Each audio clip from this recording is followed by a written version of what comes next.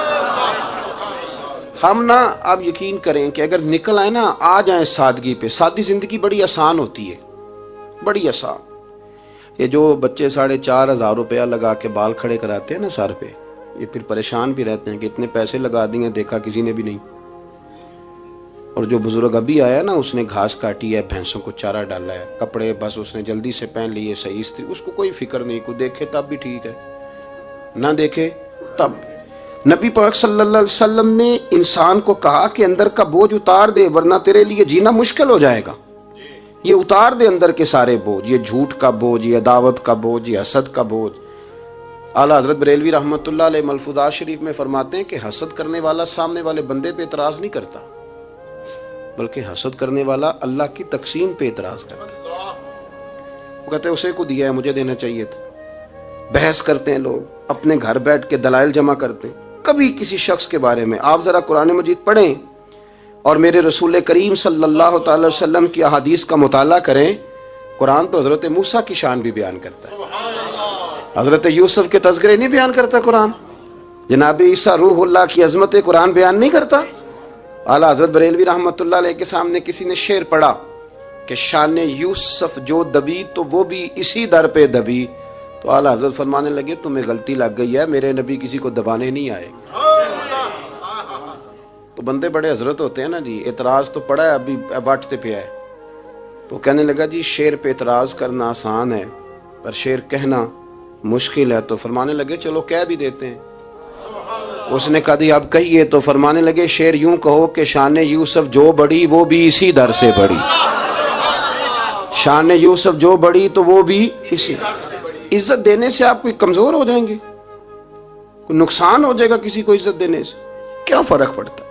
لیکن آپ یقین کریں کہ وہ اتنی مصیبت بنی ہے عزت لینے کی، پروٹوکول لینے کی، اپنا آپ منوانے کی، اتنی زیادہ، بلکہ وہ لوگ جن کو بالکل اس چکر میں نہیں پڑنا چاہیے تھا، درویش لوگ، وزیروں کا بھی استقبال ہو رہا ہوتا ہے اور پیروں کا بھی استقبال ہو رہا ہوتا ہے۔ کوئی وزیر چڑھ جائے روڈ پہ تو رستہ غریب آدمی کو پھر بھی نہیں ملتا، تو کوئی تگڑا پیر چڑھ جائے تو پھر بھی نہیں رستہ ملتا، حالانکہ یہ درویش ہیں، یہ فقیر ہیں، یہ فقر کا درس دیتے ہیں، لیکن چاؤ ہی پڑا ہے۔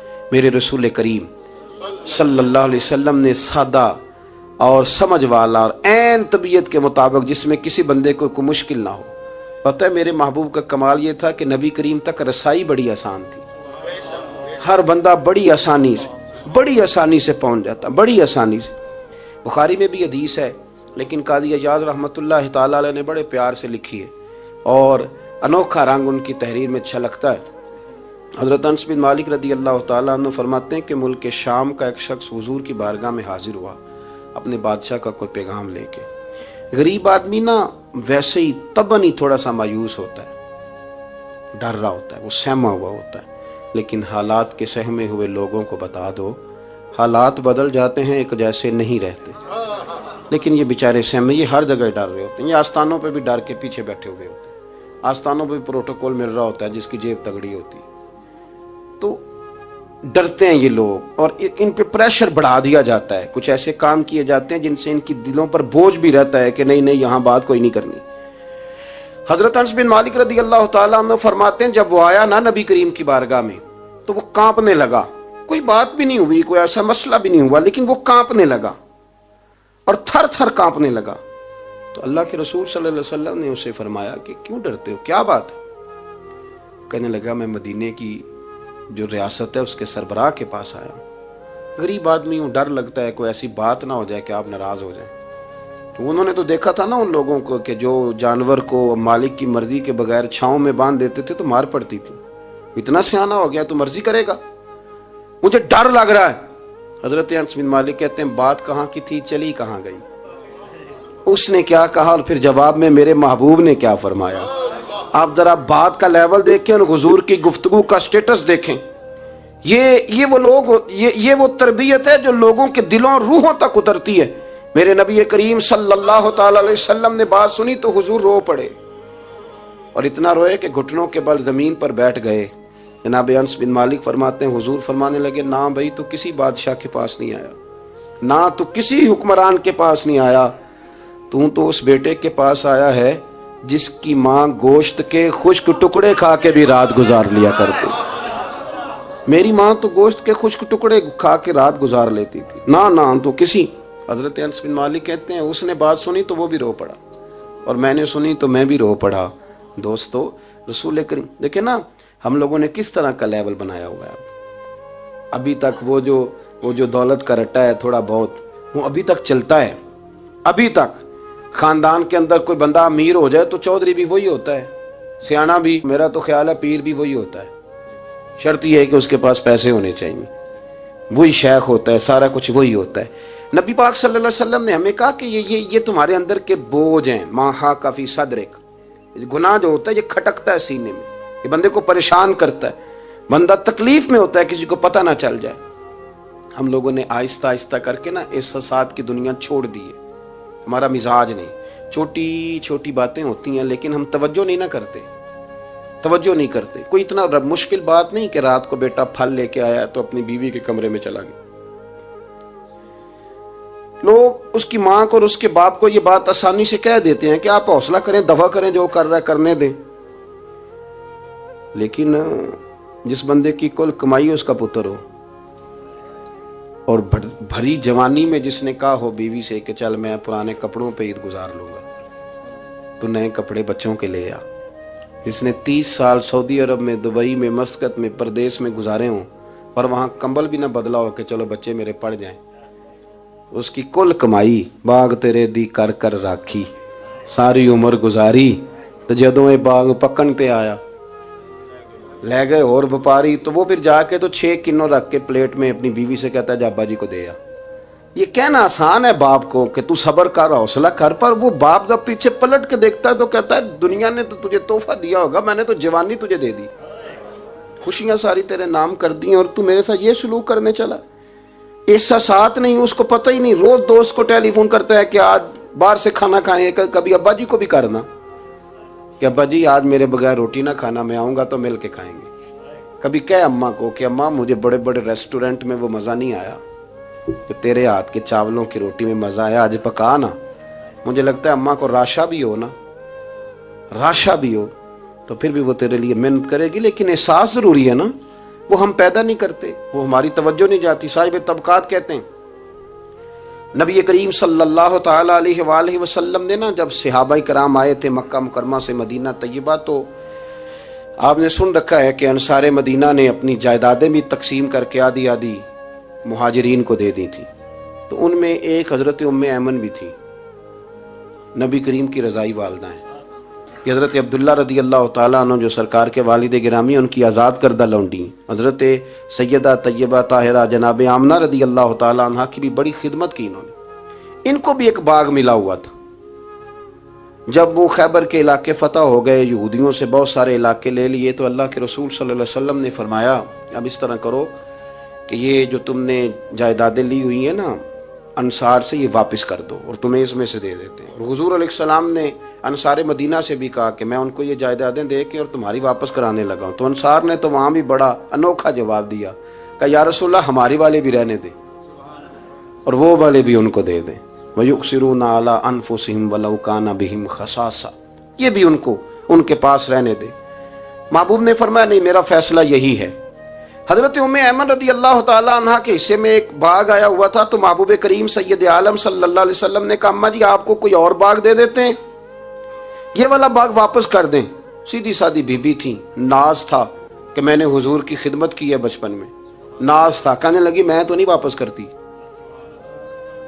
یہ ناز ہے, ورنہ حضور کو کوئی انکار کر سکتا, میں تو نہیں واپس کرتی. حضرت عائشہ صدیقہ رضی اللہ تعالیٰ عنہ فرمانے لگی اماں جی یہ آپ کیا کہہ رہی ہیں؟ حضور فرمانے لگے عائشہ آپ خاموش ہو جائیں, یہ بڑھاپا ہے, اس کے احساسات ہیں, اس کے جذبات ہیں. آپ یقین کریں کئی دفعہ بوڑھے بیچارے نا درد سے بات نہیں بتاتے کسی کو, وہ کہتے ہیں کیا کریں, کپڑا اٹھائیں تاکہ پیٹ ننگا ہو جائے, کیسے بات کریں. نبی کریم سید عالم علیہ الصلوۃ والسلام اماں جی کے قریب گئے, کہا اماں جی میرے ساتھ چلو, ایک دفعہ باغ دیکھ تو لو. حضور ساتھ لے کے گئے, ایک باغ دکھایا تو کہنے لگی نہیں میں نے نہیں لینا, یہ مجھے میرے والا ٹھیک ہے.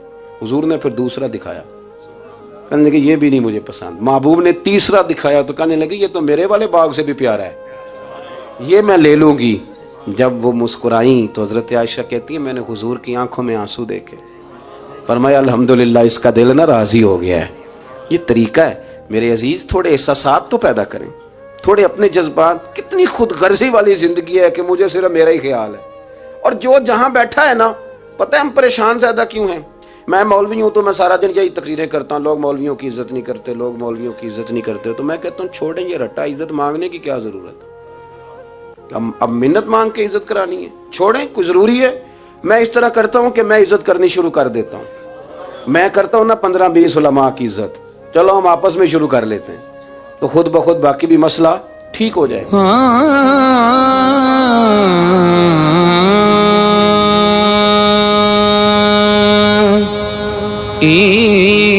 دانتے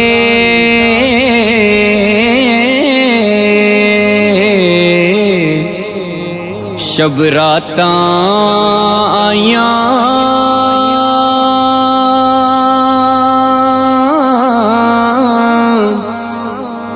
سارے لوگ گھراں نوں آئے،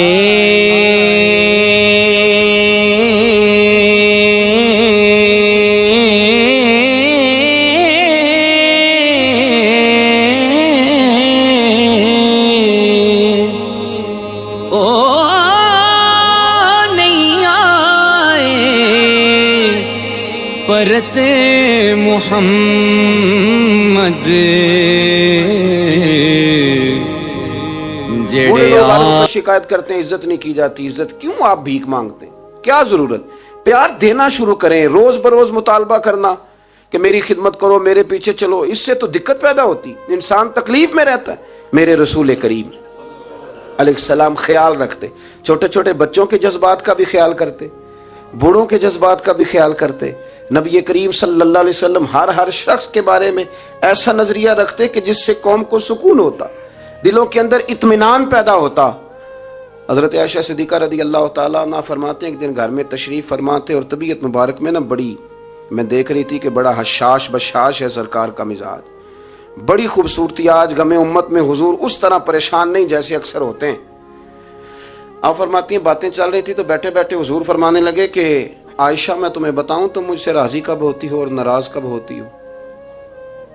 کہتے میں نے عرض کی یا رسول اللہ میں اور آپ سے ناراض؟ فرمایا چل سن تو لینا، سن تو لینا، ذرا بات سننا، ذرا سن تو لے، سننا۔ عرض کی یا رسول اللہ حکم فرمائیں۔ فرمایا تم کبھی کبھی قسم اٹھاتی ہو، ذرا احساس کی شدت دیکھی، لفظوں اور جملوں کا خیال رکھنا، سامنے والے کا اسے آسانی دینا۔ نبی کریم صلی اللہ، دیکھیں نا، میں نہیں پرواہ کرتا جی، اب بیویوں کی باتیں کون سنے، میں نہیں پرواہ کرتا جی فلانا تو ان پڑھ ہے، لیکن جو ہمیں حضور نے ذوق دیا جینے کا، جو تسلی دی ہمیں زندہ رہنے کے لیے، جو ہمیں کہا کہ یہ چیز تمہیں جوان کرے گی، ٹھنڈا رکھے گی، نبی کریم صلی اللہ تعالی علیہ وآلہ وسلم فرمانے لگے عائشہ تم نا کبھی کبھی قسم اٹھاتی ہو؟ کہا یا رسول اللہ اٹھاتی ہوں۔ فرمایا جب تم تھوڑا بہت ناراض ہوتی ہو نا کہ کسی اور زوجہ کے پاس وقت زیادہ گزر گیا ہے، تو پھر تم پتہ کس طرح قسم اٹھاتی ہو؟ تم کہتی ہو مجھے ابراہیم علیہ السلام کے رب کی قسم، اور جب تم راضی ہوتی ہو تو کہتی ہو مجھے محمد مصطفیٰ کے رب کی قسم۔ اور میں مجھے پتہ ہے، جناب عائشہ کہتی ہے میں رو پڑی، میں نے کہا محبوبہ بات بالکل اسی طرح ہی ہے، لیکن قربان جاؤں یہاں تک خیال رکھتے ہیں آپ، حضور یہاں تک احساسات ہے، یہاں تک فرمایا مجھے پتہ ہوتا ہے کب تمہارا جذبہ کیا ہے اور کب تمہارا رنگ کیا ہے۔ دوستو یہ چیزیں جب نکل جاتی ہیں نا مزاج سے پھر آسانی ہو جاتی ہے، لیکن وہ ہمارا اپنے آپ کو پسند کرنا، اپنی طبیعت پہ ناز کرنا، اپنے آپ کو دیکھتے رہنا اور اپنی تعمیر میں اتنا غرق ہونا کہ باقی ساری خوبصورتیوں سے بھول ہی جانا، صرف نظر ہی کر لینا۔ تھوڑا تھوڑا پیار بانٹیں، اتنا اوپر کھڑے ہو کے نیچے دیکھو گے تو ہر چیز چھوٹی نظر آئے گی، کبھی کبھی نیچے کھڑے ہو کے بھی اوپر دیکھیں، انشاءاللہ بڑے بڑے قد والے لوگ دنیا میں ملیں گے، بڑے بڑے قد والے۔ بہت سارے لوگ مجھے کہتے ہیں جی کامل پیر نہیں ملتا، میں کہ نہیں ملتا، پیسے بندے دی جیب ٹھیر سارے ہوں تو پھر کامل پیر کے میں ملے، اور 2 MA وہ کر جائے چاہے سیپلیوں میں ہی پاس کر جائے، پھر کامل پیر کیسے ملے؟ وہ ہو چودھری صاحب اور اس کو پیر مل جائے۔ ان 3 بندوں کو پیر ملتا، اس کے لیے تو تھوڑا نیچے اترنا پڑتا ہے نا جی۔ پہلے جو برتن بھرا ہوا ہو تو اس میں پیر صاحب کیا ڈالیں گے؟ کوئی خالی ہوگی تو شے اندر آئے گی نا۔ اپنی زندگی میں تھوڑا سا لیول. حضرت خواجہ شمس العارفین سیالوی رحمۃ اللہ علیہ، خواجہ صاحب گزر رہے تھے تو ایک بچہ نا، ہمارے دیہاتوں کے بچے جو ہوتے ہیں نا، وہ ان کا اپنا سٹائل ہوتا ہے اور وہ بڑے مست لوگ ہوتے ہیں. اصل مزہ وہی بچے اٹھاتے ہیں جو دیہاتوں کے، وہ جو زندگی گزارتے ہیں بڑی شاندار ہوتی. میں آپ کو تجربے کی روشنی میں کہہ رہا ہوں، میں نے دیہات بھی کھول کے دیکھے اور شہر بھی سارے دیکھے، اللہ ماشاء اللہ ڈھیر سارے شہر میں نے دیکھے، اور میں نے اس میں دیکھا ہے کہ زیادہ سکھی یہی بچے رہتے ہیں جو مٹی میں بھی کبھی کبھی دوڑتے ہیں، ہاں جو سن لیتے ہیں تھوڑی بہت. آپ یقین کریں کہ سارے گاؤں کے بوڑھے ہی دادا ہوتے تھے اور سارے ہی چاچے ہوتے تھے اور سارے ہی. اب تو رٹا بن گیا، اب تو مسئلہ خراب ہو گیا، عجیب سی الجھن لوگوں نے پیدا کر دی.